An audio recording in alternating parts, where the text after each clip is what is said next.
start with a statement and then just elaborate. Start with a statement, okay. Yeah, what I'm going to do is I'll say something and then that'll kind of spark something and then we'll just kind of just let it flow. Okay.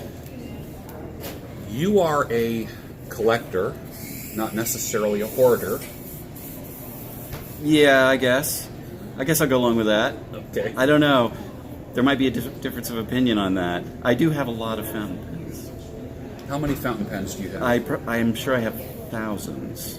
But I buy and sell them too, so that's my excuse. They're inventory. Just like I have 100 suits and 50 hats. Because, I discovered the charms of vintage items that were made to a higher standard than modern things are. And somebody has already made their nut on these products. And somebody's already manufactured them and put them under the marketplace, and they have these this superior workmanship and these superior materials, and now we can buy them for whatever they cost at a flea market.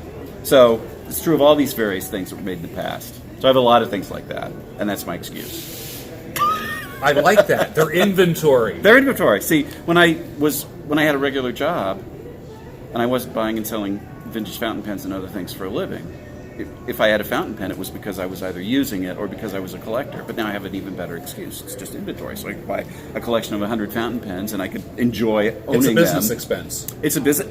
I got a tax deduction as well. Not just an excuse. Yes. So you have some pens here. Okay. So this is just a random selection of some pens that I happen to have with me, and they kind of illustrate some of the issues that we collectors have. Like, do you want to own every one of a certain kind of pen? Do you want an example of every single pen that was ever made, or do you want to, or do you just have them to use, or do you use some of them and not use some of them? And with me, I got started because of how they write. So that's what got me interested. I discovered these old fountain pens, and they did these wonderful things. You could take this pen from the 20s, and it would have this nib that was slightly flexible, so that when you push down, the line gets a little bit fatter. Something from 1920. Yeah, it wasn't as in 100 years old. Exactly. Yeah, this. Well, that's not a flexible nib, but it's a charming pen. This is a Swan pen from the 1920s. It's made of hard rubber or ebonite. It's what they had in those days before plastics. And you find them today and they're faded to a brown, which to me makes it more charming, but some people try to get the brownness out and make them jet black again, but in the old days these were jet black. And this is a lever filling pen that has a lever here, rubber sack inside. You pull the lever, it squeezes the rubber sack, you release the lever and it sucks up the ink. So you dip it into a bottle of ink and fill it that way. And when these things are adjusted and tuned so that they're right properly, these have been beat up and abused for, in many cases, 100 years. But if you get one that's writing properly, you have this quality of pressureless touch where it makes contact with the paper, it writes right away, and it requires no actual pressure. So you don't. So the weight of the pen. No, it's not the weight of the pen. Not even that. It's. That's all that's necessary. It's just the contact between the nib and the paper creates enough capillary attraction that the ink just flows. So you don't have to push like you have to do with a ballpoint. But what I discovered, what really got me hooked on the old pens, is that I discovered that there were these pens that had these nibs that were somewhat flexible, so that when you press down, the line got wider. So you can do stuff like that. And I have the pen that did that, but I don't have any ink. So I can't exactly do it for you. So when I saw that there were these objects that were lying around antique stores and flea markets, that I could take it and I could restore it, so that I could put a rubber sack in it, and I can make it so that the way that it functions, make it so that it functioned again the way it functioned in 1925, and I could carry it around in my pocket and use it, I was hooked. That was it, right? So. And then I discovered that there were all these other ones that did all kinds of other great things and had other things to offer. Like these pens have the design language of their era. So there were the stately, what would be a good example? The stately flat-topped ones, where they're flat on the top and bottom and they're just modified cylinders. And within that shape, the manufacturers tried to get a little variety. And so they used, this is still ebonite hard rubber, but they found a way of giving it a mottled look of red and black. Is that a lever too on there? And that's a lever, yeah. It's filled with a lever. There's a rubber sack inside. You pull on the lever, that depresses the sack. You release the lever, the sack expands and sucks up the ink, and that's how it fills itself. And this one also... So you're not even taking the pen apart to do that? No, you don't take it apart. No. You take it apart when you restore it originally. You take the old sack out, you put a new one in, you put it all back together. You maybe adjust the nib so that the nib is the way it's supposed to be because it's been abused for 100 years. Maybe the nib is bent or misaligned, whatever you have to fix all those things. That's when you as a person like me, a collector, gets the thing. But then if you're just using it, you dip it in a bottle of ink, pull on the lever, release the lever, wait as the ink gets sucked up into the pen, and then wipe it off and it's ready to use. You put it in your pocket and you walk around with it and use it. Is there an advantage over using a 100-year-old pen versus a new pen? Is it the yes the charm? Is it? Tell me. It's about everything. That. Well, there's so many things. Like there's that aspects of the workmanship and the materials. Like that's a good example.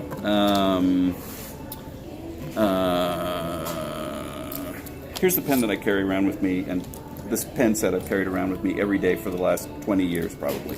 It's a Waterman 51 from 1946, and it has these... You know the year? Yeah, because these pens actually have a date code on them, so you can actually tell the year it was manufactured. It's not true of all pens. Okay. But most pens, you know enough about the model and when they were made, you can tell within a certain number of years when it was made. But with these Parker 51s, they actually, if you take a magnifying glass and look at an imprint that's right under this clutch ring, there's a little 6 with a number of dots, and you can even tell which quarter of 1946 it was manufactured in from that. And this one I happen to find very charming. It's like a VIN number. It's kind of like a VIN number, yes. And I particularly like this because it's marked as having been made in 1946, and it's got an engraving that says GMM 47. So somebody who was maybe in college in a class of 1947, maybe was given this by his parents as a graduation present during his senior year, something like that, maybe. But you look at the finely engraved lines on the gold-filled cap, or this one happens to have a solid gold clip and a solid gold tassie at the bottom, and it has the Parker's trademark was an arrow, so you'll find the arrow recurring in their advertising and their products. And so this clip is in the shape of an arrow, and the arrow has feathers at the back. And you can't buy a pen made today for no matter how much you spend that has arrows that are engraved with such detail and specificity as this little thing that they did. And I just like that. Or you look at the little pattern that they used around the cap lip. It's a little engraved pattern of some lines, and you just don't find anything made today will be fat and blobby and imprecise. But they could do this. It sounds like you're talking about jewelry. It is jewelry. That pens is jewelry it's a famous analogy, and people say that about modern pens. But even though these things were utilitarian objects, these weren't designed to be sold in fancy upscale shops just to be used to sign your name or to impress other people. These were workaday tools, and this one is maybe a little bit fancier than the most basic ones, but these were used as they were like the PCs or the iPads of the 1940s. I mean, in the sense that it cost a working man, it cost the equivalent of one day's wage of a working man to buy a high quality fountain pen from the teens to the 40s. And there were pencils, but you need it if you wanted to walk around and be able to make a line and write something, you would have to have one of these. And so there were some that were fancier than others, but they were utilitarian objects. And so what was I talking about? What was your question? You asked me a question. We are flowing. You asked me a specific question. Here to and join I got us? carried away. Sure, why not? Join us. Do that without knocking things over. That's okay. Let me just readjust, and my fans will recognize me They because will. of my hat. They will, absolutely. And you do have fans. Take my word for Rob it. and I have known each other for nearly 30 years, probably. That's true. And Rob and I used to run the Boston Pen Show. And we do the Pier and Rob thing. We're not going to perform here necessarily. But All right. Well, you took 2 pens out of your pocket. Yes. But you This is have, a a pen lot and of, pencil you have a set. lot of pens in your Well, pocket. I don't always carry this many, but I'm at a pen show, so You have to I had be some more. dressed. I wanted to show Pier something, so I. That's proper Okay. attire for a pen show. It's proper attire. You have to have large pockets. Yes. And then you have to have a lot of things in them, and you You don't don't- have to clip them all to the edge. You can just dump them in. Just don't.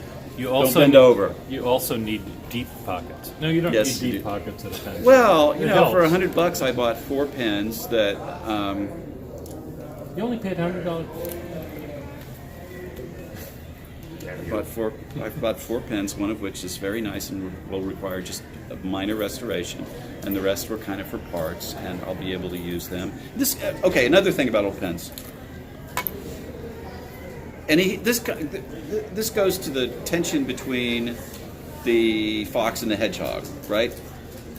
I find certain pens that I like, and I buy a whole bunch of them because I start looking for them, and then I want to find one that's slightly better than the one I had before.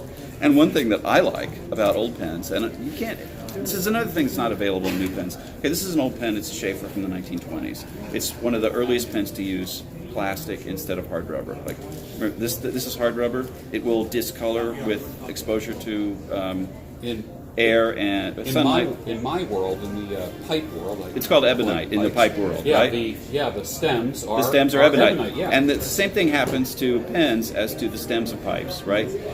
They discolor, and as with the pipe stems, what are they called? What are the mottled red and black pipe stems made by Dunhill called Cumberland stems, right? stems. So that's this. That's this stuff, or this stuff. Interesting. Right? It's the same stuff. And in the same way that a pipe stem that's made of this, they call it Cumberland with Dunhill, it'll acquire this slightly lighter color, and the contrast between the black and red will be reduced. Is that oxidation? That's oxidation, or, yeah. Or a patina? What do you? Well, is it's a layer of something Saliva. that forms. It's a layer of something that forms on the surface, and you can polish it off. And now there are nostrums and chemicals that pen people invent in the same way that pipe people invent. I don't know if they've ever gotten together and compared how they restore ebonite, because we're doing the same stuff at pen shows that guys do it, when they restore pipes. But so I noticed that some people call there's vulcanized rubber. Is that the same thing? It's like a hardened rubber. Is that? well, it's called hard rubber. It's called hard rubber. I think vulcanite may have been a trade name for hard rubber. Yeah, I think so. But fixing tires, car tires, you would vulcanize them back in the old days. I don't know Right. what that meant. Would it be fixing holes in tires were vulcanized? No, it has something to do with Manufacturing? the manufacturing process. Okay. Well, look it up, you people. But what I was saying was, first you had this ebonite, and this one isn't very faded. This is ebonite that's faded, right? You I see a little brown on there. It's brownish, yeah. Yeah. And so Schaefer came up with plastic, celluloid. Celluloid was a trade name. Cellulose nitrate is, I think, the most correct generic name. Schaefer started using it in 1924. They first started using it with They first started using it with a jade green that discolored like this, right? So, but they also used it with black. I mean, when this was originally made, this is Parker's version. Schaefer started doing it in 1924 using plastic. Parker was a little more conservative, started a couple years later. And then they found that what happened was this celluloid discolored like this. But Schaefer made this. This is a short version of their lifetime pen, which is it was guaranteed for a lifetime. They made it in several sizes. But, I mean, that is a solid gold 14-karat nib. I bought this pen for, in somebody's junk box for this and 3 other things for $100. And you write with it, and it's perfect because it has this very long gold nib that is exactly the length between your fingers and page when you're writing with something. His fingers. My fingers, exactly. I mean, I don't care about pens that suit anybody else. Just your fingers. But it's true of you too, isn't it? I mean, don't you like a slightly longer distance than modern pens? Yeah. Now, with a Parker 51, there's no visible nib. The nib is hidden by a hood, which is, in a way, the pinnacle of the pen maker's art, because it takes the capillary action that keeps the ink wet, and it throws a bubble over it so that it doesn't dry out. But you don't get to look at a big gold nib when you're writing with this thing, because all you see is this tiny little thing, which is, fine. But if you want a pen, and this hasn't been cleaned up or restored, but this is a pen. You just snapped that cap on, right? Yeah, Some right. snap on and some Screw on. Some screw on. Is there an advantage, or just it's that company's style? It has also to do with chronology, like. The screw cap was a later invention. Most of them were slip caps at the beginning. Friction Fit. Yes. And they would slide out and get your pocket full of ink. So screwing the cap was an See if I have a. Oh, here we go. Okay, so early pen slip cap. It just pulls off like that. There's no clutch ring. There's no mechanism. The only thing that's holding it is friction, and they were very careful about designing them in such a way, designing this angle in such a way, and then designing the inside of the cap in such a way. They were very particular, and they suit each other over their various techniques of getting this to be as watertight as possible. But it was still terrible. If you shook it up, it would leak, and it would leak outside, down below here, even when the cap was on. So it was filled with an eyedropper. You actually unscrewed this thing, and the whole barrel just opens up. You take this up, then you take an eyedropper, you drop the ink in, and then you screw this thing back on. And in the meantime, you get your fingers all covered with ink, unless you're very, very careful, which I am when I use an eyedrop filler. But it takes a bit of effort. Okay, I noticed the inky fingers. There are a lot of inky fingers there. We have. Then they developed this is a screw cap with an inner cap in it. In other words, there's an inner cap in here, which makes contact with the front flange of the section, so that when you screw this thing on, it creates a watertight, ink-tight chamber in here, so you can shake this up, and it's not going to leak all over your pocket. Okay, so that's an improvement, but it's still filled with an eyedropper. So in other words, you still unscrew this thing, and you have to drop the ink into the barrel. And then... How do you store a pen when you carry it? Nib up? You have to have it's better to have the nib up, because otherwise you shake it around and the ink is gonna fall into the ink tight chamber that's at gravity, like when which is gravity, we learned today, gravity. 32 feet per second squared. I never heard that before. I've never heard that before. What was I doing in high school? I don't know. I wasn't paying attention in high school physics. Anyway, don't look at me. Don't point What your was finger at me. what were you gonna say? What were you? I'm just curious about the hedgehog and the whatever you were talking about. The hedgehog. Oh, the fox and the hedgehog. So I'm waiting for the rest of this fable. Where the fox says to the hedgehog, "Give me all your pens." Or, I don't know. I'm waiting for the punchline. Well, okay. So one thing I like is thin or short pens that have big nibs, because they're fun and they have a little contrast aspect to them. So here is a... So do you put the cap on the back of that when you write, or no? I know some people do, some people don't. Posting it. Yeah. It's called posting it, and people what's it called? Posting. Posting. Post it. Post it. You don't send it through the mail. You put it on the back.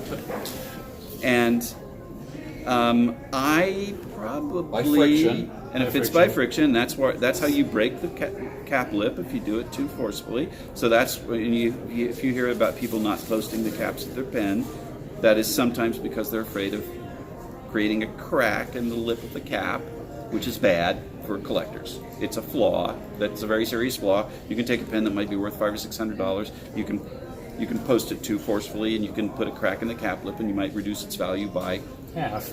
Hundreds of dollars. It just in that split second, a little split second.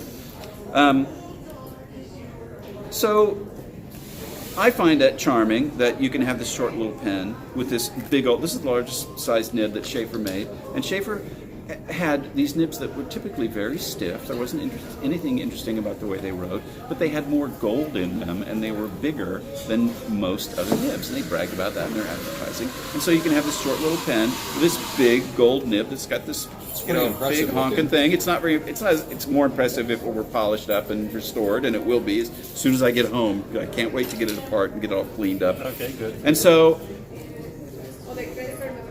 so I like that pen for that reason. I also like, and so I buy more pens like that, right? So here's a version that's the made by Swan. This is a Swan number 6 size pen, meaning the nib is a number 6 Big nib. Swan pen, which is is this big. the 100-year-old pen? Well, Probably, all of these are nearly. more or less 100 years old. to tell you Okay. the truth. I mean, this was probably from 1924 or so, from 1920 to 1925, because it's hard rubber, it's not It's plastic. older than any of us. It's older than any of us. Even me. It's Even over than me. and even me. Yes. And so here's another that's a short little pen that you can put in The shortest ti- of pockets. the shortest pockets. Really, you can put it in the shortest pockets. Any suit. It will fit any suit. Yes. Any shirt. Any shirt, even Any- those tiny little pockets in those little summer short sleeve shirts with those shallow pockets, but you wouldn't want to because it's made of hard rubber, so it's going to fade from the sun and Sweat moisture and sweat. nastiness. Yeah. So unfortunately, that's a dilemma that pen Now, collectors face. if you have a 100-year-old pen, you're not just writing on economy paper that you buy. Oh, heck yes, I am. Are you? Well, it depends on where you buy your paper, and that's one thing about. I'm afraid that in Europe they have a slight advantage because they still use fountain pens. And when I go to Europe, the first place I go is the paper and fountain pen aisle of any supermarket in any town. But you don't find that in the United States. In the United States, we've got this terrible paper that feathers instantly. Need the envelope. Are you right with When you the- say feathers, what do you mean? I mean Absorbs? that it's The pulp of the paper, the texture absorbs of the, the paper ink. Yes. Pulls the ink into Yeah. the fiber of the paper. Yes. This is quite a rabbit hole, isn't it? This whole Yeah, thing. I mean, this yeah. is just one thing leads to another. And I use 100-year-old paper. I buy at bookstores. I will find an old ledger book, and I like them when they're half empty. I like when the company went bankrupt and in the middle of an entry, like, oh, the sheriff has arrived. and the rest of it's empty, and the paper is beautiful, almost always. What is the really- difference between 100-year-old paper and just paper that you just go to the store? Well, and buy again, now? it's materials and craftsmanship, and how that was better stuff, and they could afford to do it better. That they could afford to do it back then, and now everything's cheaper, and it doesn't work with the fountain pen Even a very well. ledger book for a company that was going to last a year, they were hoping to last a lifetime, and this is how you kept records. That's so they true. made actually good paper. They were and bound it supposed to well, be, and they were and supposed everybody used a dip pen and wrote with bottled ink, so to- it was- they had to. It couldn't feather the It way was, modern it paper was, does. it was high tech for the time, and I think probably almost all paper was good. It was expensive. Paper was expensive. That's true. That was. I mean, this wasn't colonial times when you was had to really use every expensive. scrap of paper, Yeah. but it was probably more expensive then. But you go to a supermarket in France and you can buy the store brand crap, cheapest paper, and it is more likely to be very suitable for use with a fountain pen. What kind of paper was like the founding documents of the United States? That's parchment. That's parchment. What is parchment? Sheepskin, lambskin, Sheepskin. Okay. or Right. It is, isn't it? calfskin. So when you talk about a diploma, back in the olden days, a sheep. It was actually sheepskin, real sheepskin. That's right. Yeah. Made of a sheep's skin. Yeah. And what kind of pens do they use? Uh, For the declaration. Well, believe it or not, they- reed pens or They were actual feathers. Feathers They were at that actual time, feathers. yeah. That there was. That's how the word pen knife. That's how we get the word pen knife. It was you had a pen knife to make a pen take a feather to you make go a pen in the out of. backyard and get that bird, that duck Yes. or Put it whatever, at an angle and you and cut it and you cut it and Put you a cut slice? it. You slice That's it, the and- chapter on. That's the chapter in every calligraphy book that I've ever owned that I always skipped. The Along with calligraphy the books always said the chapter one gravity was how to chapter. make a quill. Like, I'm not But going to you- do that. But you actually you heat sand or something, and you put the quill in to sort of temper it in a certain way. And I don't know how to do it either, but it's really fascinating how it is now. And then when the quill became dull, you would sharpen it again. Using a pen knife. Using it Again, using a pen knife. And then after quills, they had things like this. Oh, this is a later version, but so Steel this nibs. steel nibs, and that was big industry. So you take one of those things and you put it in a holder. This was usually referred to as the pen, and the holder was referred to as something else. The holder, I guess. holder. what year is this from? That's probably from the 20s. It's probably fairly And, late. and you but can these still are- buy pen nibs like that are manufactured today. They're made for Ours- artists. ours It, supply- it says made in America by men who know pens. I gotta show this. By men who know pens. Those ladies, they just don't know their pens. I guess ladies don't I'm not know saying that, okay? They're saying that. They're saying it They're 100 years implying ago. it. They They're are implying. strongly implying that. Wow. There's an ad that I saw in an old Scribner's magazine. It was for a pencil sharpener. And it says, now ladies can sharpen pencils because they could not be trusted, evidently, with a knife. Because if they had a knife, they'd probably slit the throat of their husband. Just wrote that. Are you the guy who said, I don't know anything about pens? You're the copywriter for the. For the Estabrook company that made that ad. So, anyway. So that must have been an early pencil sharpener. Yeah. An early pencil. 1880s or something. When the idea of a pencil sharpener was new. Yeah. It is kind of funny, like there are ads that I've seen that when a clip on a pen is like a thing, a new thing.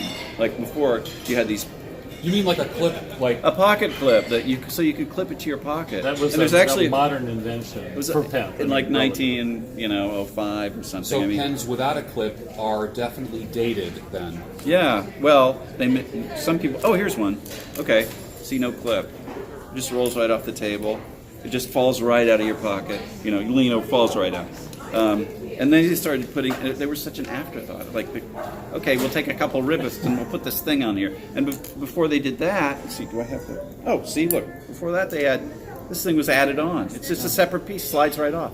So you went to the drugstore, you bought this thing, you put it on your pen. It's like that's like a clip for my pen. I please. have a placard, a store card full of these things, and it's. You do? Yeah. Can I buy some? I think I've used them all up, but I have part of the show card. Take a.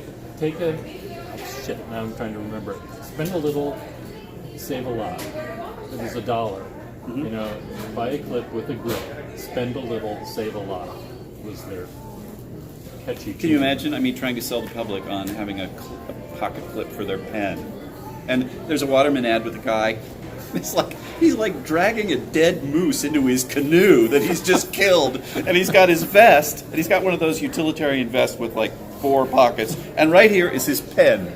And he says, you can carry your pen anywhere if you have a clip. Get the clip cap, clip cap. Get from Waterman, yeah. Before you kill your moose. Before you kill your moose and drag it to your canoe, you can be prepared to record its vital statistics in your logbook, I guess. Before the sheriff comes. Because it isn't moose season yet. Yes, right. This is the Pier and Rob show. A little bit of it. But This actually, We have fun at Pen Show. this we would have been a haven't- great we have- podcast. we haven't seen each other personally. That's true. face-to-face We talk in- on Skype, which in like 8 confuses. years or so. 6 years? I don't know when it was last. Well, 2013, we When did saw that each other restraining order then. end? Well, I don't know. When did we get that restraining order? No, I'm joking. I don't remember when you stopped doing the Boston Pen Show. It was 2013. So That was the last year, 2013. and I think that was the last time I was in Boston, unless I saw you somewhere else, which I don't think we did. So we've had a good time reminiscing. Yes. Yes, indeed. Well, it's been a pleasure, gentlemen. Rob Morrison.